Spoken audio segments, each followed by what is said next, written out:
እዚህ ጋር እንግዲህ ለሽንት ኢንፌክሽን ሽንታችን ስንሸና ያቃጥለናል፣ ለኩላሊት ጠጠር እንዲሁም ለኩላሊታችን ጤንነት በአጠቃላይ የሚጠቅመንን ፓርስሊን ወይም ደግሞ የስጎ ቅጠል እዚህ ጋር የምታዩት እንግዲህ አንድ ጭብጥ የሚሆን የስጎ ቅጠል እንዲሁም ደግሞ ቀረፋ የቀረፋ እንጨት ጨምራችሁ 2-3 ብርጭቆ የሚሆን የፈላ ውሃ ትጨምሩበታላችሁ።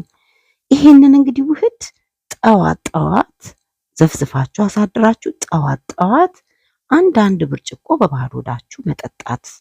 ይህን ስትጠጡ ደግሞ ቁርስ መመገብ የለባችሁም። ለግማሽ ቀን ማንኛውንም ምግብ መብላት የለባችሁም። ፈሳሽ ነገር ቡና፣ ሻይ፣ ውሃ መጠጣት ይቻላል።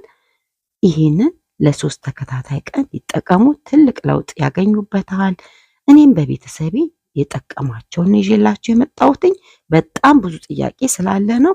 እንደዚህ ከድናችሁ አሳደራችሁ ጠዋት ተጠቀሙት። ለበለጠ መረጃ ደግሞ ወደ ዩቲዩብ ቻናላችን ጎራ ብለው የብዙ ጥያቄዎቻችሁን መልስ ያገኙበታል።